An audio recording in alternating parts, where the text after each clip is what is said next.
Enseignement de Claude Olivier Adiaba du lundi 3 août 2020 sur la violence des enseignants en milieu scolaire. La question sécuritaire des établissements scolaires de nos pays en développement est devenue un problème crucial avec la flambée de la consommation des drogues et des stupéfiants par les élèves. Cet état de choses a amené les enseignants à être de plus en plus méfiants, intransigeants et même violents vis-à-vis de leurs élèves, dérogeant par là à la mission noble qui est la leur. Pourtant, la loi numéro 98/004 du 14 avril 1998 sur l'orientation de l'éducation au Cameroun précise en son article 35, je cite, « L'intégrité physique et morale des élèves est garantie dans le système éducatif. Sont de ce fait proscrits les sévices corporels et toute autre forme de violence, les discriminations de toute nature, la vente, la distribution et la consommation des boissons alcooliques, du tabac et de la drogue. » Fin de citation. À ce titre, la présente réflexion va spécialement s'appesantir sur les comportements violents des enseignants en milieu scolaire. Quelles sont les causes de cette violence des enseignants? Quelles sont les conséquences qui en découlent? Quelles solutions envisager pour essayer d'éradiquer, de résorber ou de prévenir ce phénomène? Petit 1. Les causes de la violence des enseignants en milieu scolaire. L'enseignement est un métier noble qui façonne le modèle de citoyen que l'État souhaite mettre sur pied pour une société meilleure. Dès lors, les enseignants jouent un rôle déterminant dans ce moule qui forme les élèves et représente l'avenir du pays de demain. C'est pourquoi l'école, après la famille, est le deuxième agent de socialisation des enfants. Dans la mesure où les parents semblent avoir abandonné ce rôle aux seuls enseignants, ces derniers, à leur tour, sont dépassés par le comportement récalcitrant des enseignants. Pourtant, dans la Bible, il est écrit, je cite, « Vous, parents, ne révoltez pas vos enfants, mais pour les élever, ayez recours à la discipline et aux conseils qui viennent du Seigneur. » Fin de citation. Éphésiens chapitre 6, verset 4. Et au sujet des enseignants, les Saintes Écritures ne manquent pas de donner des recommandations comme dans le livre des Proverbes, je cite. Montre à l'enfant le chemin à suivre, même en vieillissant, il s'y tiendra. Proverbes chapitre 22, verset 6. Appelés à être des modèles inoubliables pour leurs enfants, plusieurs causes semblent dire le contraire dans le comportement de certains enseignants aujourd'hui. Petit a, la violence morale. C'est la forme de violence la plus courante utilisée par les enseignants vis-à-vis des élèves qui leur donnent du fil à retordre.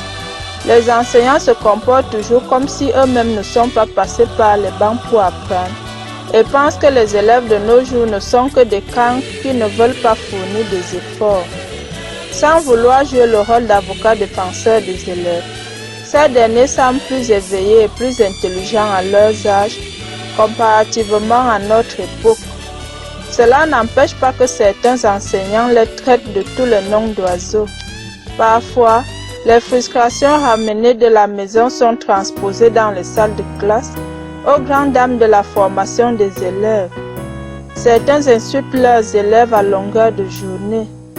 Cette violence verbale foule aux pieds leur dignité humaine et même celle de leurs parents. Quelle que soit la paresse ou la délinquance d'un élève, les humiliations de tout genre qui lui sont infligées dans le but d'atteindre psychologiquement portent atteinte à son intégrité morale, d'où cet avertissement de la parole de Dieu, je cite, « Débarrassez-vous de tout ce qui est mauvais, paroles méchantes, emportements, colère, cris, injures.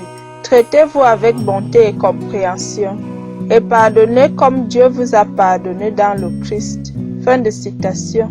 Nous lisons cela dans Éphésiens chapitre 4, versets 31 à 32. Petit b, la violence physique. Les sévices corporels sont non seulement interdits par la loi, mais aussi par les règlements intérieurs des établissements, ce qui n'empêche pas les surveillants et les enseignants de punir parfois atrocement leurs élèves coupables de délinquance, de fainéantise Au-delà des punitions humiliantes, comme faire coucher les élèves à même le sol, il y a la bastonnade régulièrement infligée aux trublions qui sèment le trouble. Pourtant, on ne le dira jamais assez. L'emploi de la force est une arme des faibles. Pour imposer son autorité, l'enseignant a-t-il besoin d'employer sa force? L'autorité de l'enseignant s'impose par son savoir et par la transmission de ses connaissances qui lui garantissent toute la dignité et tout le respect auquel il a droit.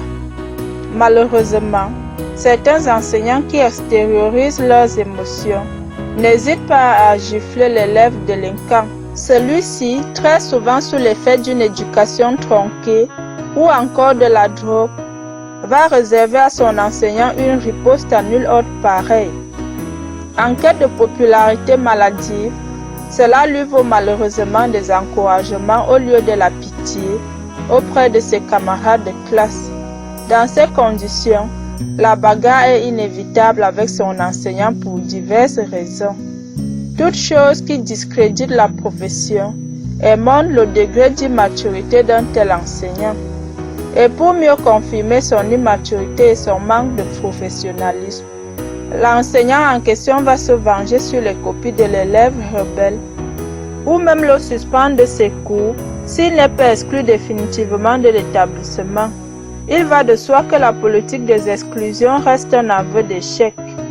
Il est toujours souhaitable de donner une seconde chance à un élève qui se répand devant son supérieur au conseil de discipline. Comme les Saintes Écritures nous le recommandent, le pardon. Il est écrit dans Luc chapitre 17, versets 3 à 4, je cite: « Si ton frère pêche contre toi, reprends-le, et s'il regrette, pardonne-lui. S'il pêche contre toi 7 fois, le jour et que cette fois il revienne vers toi en disant je regrette, tu lui pardonneras. » Fin de citation. Petit c, le harcèlement sexuel.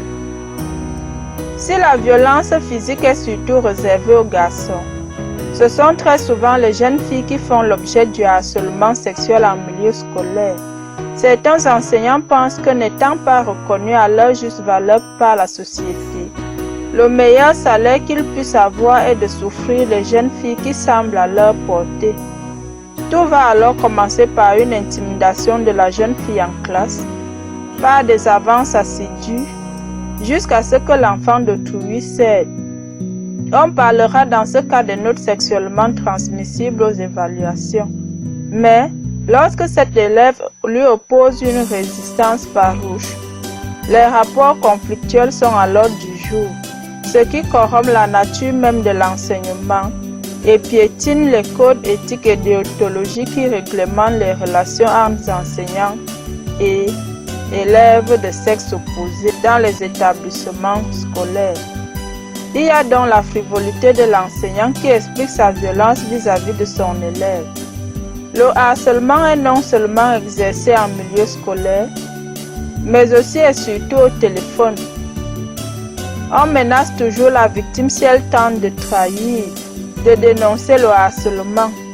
Il faudrait donc qu'elle soit armée de beaucoup de courage pour se confier aux dirigeants de l'établissement. Les causes de la violence des enseignants sur les élèves sont donc multiformes et conduisent à des conséquences diverses. Petit 2. Les conséquences de la violence des enseignants. Petit a. Conséquences morales. S'agissant d'abord de la violence verbale, il va de soi que les élèves victimes sont atteints moralement. Ce traumatisme aura un impact négatif sur leur rendement scolaire. L'humiliation quotidienne de l'enfant produit inévitablement en lui de la haine et du mépris vis-à-vis de son enseignant. En réalité, dès que cet enseignant entre dans la salle de classe, il a une solution facile. Soit il dort pour ne pas suivre le cours, soit il sèche carrément les cours de cet enseignant. Pourtant, un bon élève est celui qui a un niveau suffisant de connaissance dans toutes les matières. Il n'est pas normal que, parce que l'élève déteste un enseignant, qu'il ne puisse pas suivre ses enseignements de sa matière. En séchant certains cours, la baisse du niveau est inévitable. C'est la perdition scolaire qui conduit au phénomène de redoublement. Cette perdition scolaire est exacerbée par les conséquences physiques. Petit b, les conséquences physiques. S'agissant de la violence physique, certains parents n'hésitent pas à poursuivre ces enseignants violents en justice. Et l'enseignant, mis en cause, ayant enfreint la loi, est appelé à répondre celle de ses actes devant le juge. Son établissement s'étant désengagé de toute responsabilité. Les règles éthiques et déontologiques sont donc des garde-fous qui protègent les institutions scolaires en cas de conduite déviante d'un enseignant. Dans ce sens, la circulaire du ministère de l'Enseignement secondaire du 12 janvier 2006 au sujet de la prévention de la violence en milieu scolaire demandait au chef d'établissement, je cite, d'interdire toute forme de maltraitance ainsi que le port de toute arme blanche ou à feu et de tout autre objet dangereux. Fin de citation.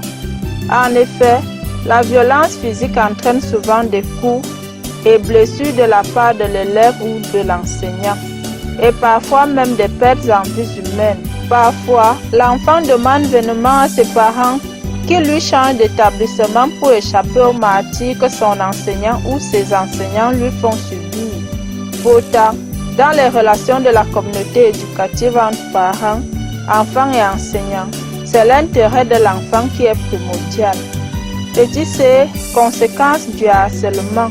Au sujet du harcèlement, les conséquences sont non moins importantes.